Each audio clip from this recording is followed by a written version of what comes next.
السلام علیکم دوستو، آج کی اس ویڈیو میں ہم آپ کے سامنے ایک اور مفید معلومات دے رہے ہیں جو آپ کی صحت کے لیے فائدہ مند ہو سکتا ہے۔ لیکن اس سے پہلے اگر آپ نے ہمارے چینل کو سبسکرائب نہیں کیا تو کر دیں اور ویڈیو کو بھی لائک کریں۔ پھر ہم اپنا موضوع شروع کرتے ہیں۔ سب سے پہلے 4 چیزوں سے جسم تباہ ہو جاتا ہے۔ سب سے پہلے رنج و غم، فاقہ کشی اور شب بیداری۔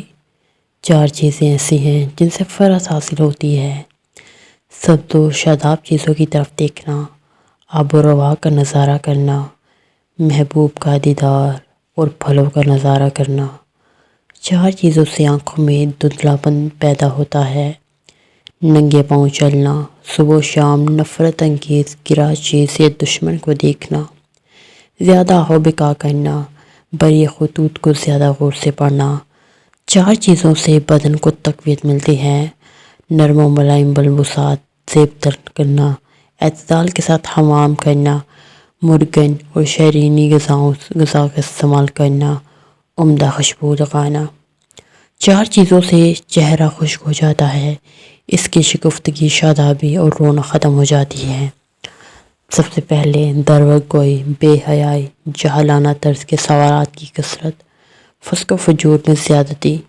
4 چیزوں سے چہرے پہ رونق اور شگفتگی آتی ہے۔ مروت و وفاداری، جود و سخاوت اور پرہیزگاری۔ 4 چیزوں سے باہم نفرت و عداوت کا سبب بنتی ہیں۔ تکبر و گھمنڈ، حسد، روگ کوئی اور جول خوری۔ 4 چیزوں سے روزی بڑھتی ہے۔ نماز، تہجد کی ادائیگی، صبح سویرے بکثرت اللہ تعالیٰ سے مغفرت طلب کرنا، صدقے کا باہم معاہدہ کرنا اور دن کے شروع اور آخر میں وقت میں اللہ رب ذوالجلال والاکرام کا ذکر و اذکار کرنا۔ 4 چیزوں سے روزی رک جاتی ہے۔ صبح کے وقت سونا، نماز سے غفلت، سستی اور خیانت۔ 4 چیزیں فہم و ادراک کے لیے ذرہ رساں ہے۔ ترش چیزوں اور پھلوں کا دائمی استعمال، چت ہو کر سونا اور رنج و غم۔ 4 چیزوں سے فہم و ادراک کی قوت میں اضافہ ہوتا ہے۔ سب سے پہلے فارغ البالی، کم خوری، کم آشامی، قصاؤں کا شیریں اور مرگن چیزوں سے عمدہ بنانے کے اہتمام اور ان فضلات کا بدن سے خارج کرنا جو بدن کے لیے گرا ہوں۔ عقل کے لیے متعدد چیزیں ضرر رساں ہوتی ہیں۔ ہمیشہ پیاز کھانا، لوبیا، روغن زیتون اور بینگن کا دائمی استعمال، جمع کی کثرت، خلوت نشینی، بے ضرورت افکار و خیالات سے نوشی، بہت زیادہ ہنسنا اور رنج و غم کرنا، یہ تمام چیزیں عقل کو نقصان پہنچاتی ہیں۔